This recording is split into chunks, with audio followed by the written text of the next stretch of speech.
Branding is when a symbol is burned into the skin of a living person with the intent of it being permanent. Crimes punishable by branding were theft, manslaughter, burglary, forgery, selling weapons to the Indians, and rogue or vagabond.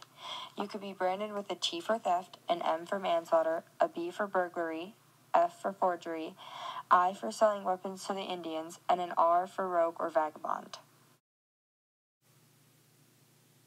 Laying by the heels in the bilboes was a punishment in which the criminal was shackled by their heels to a long, heavy bar. This punishment was inflicted on drunkards, people who spoke rebellious words against the government, people who stole, and people who cursed. The pillory was used for public humiliation. It stood in the main squares of towns in the colonies. It was a wooden or metal device with holes for the individual's head and hands. The criminal would be locked into place in the pillory. Onlookers often threw things and tortured the criminals in the pillory. An example of a crime punishable by the pillory was stealing.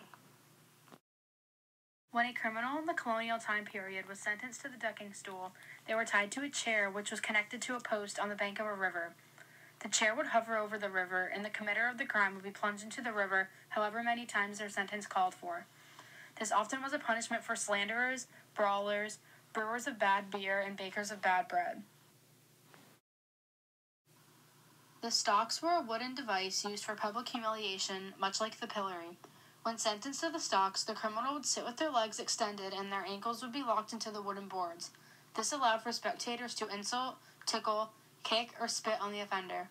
One was sentenced to the stocks by drunkenness, fortune-telling, lying, slandering, wife-beating, and arson. The branks was an iron cage that was placed around the head of the criminal. A flat piece of iron or a spiked plate was placed in the mouth. This served the purpose of bringing pain to the offender if they attempted to speak. This punishment was used against people who gossiped.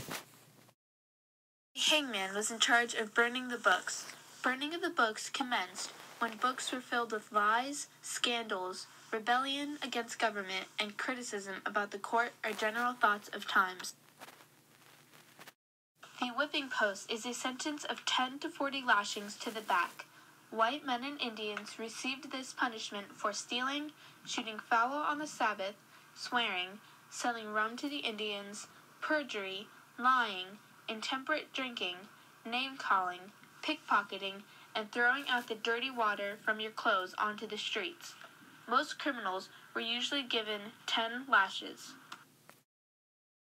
Crimes of assault and sudden anger, blasphemy, counterfeiting, adultery, murder, rebellion, robbery of a church, witchcraft, denying God, killing chickens, spying, stealing grapes, striking one's mother or father are all punishable by death, usually by hanging.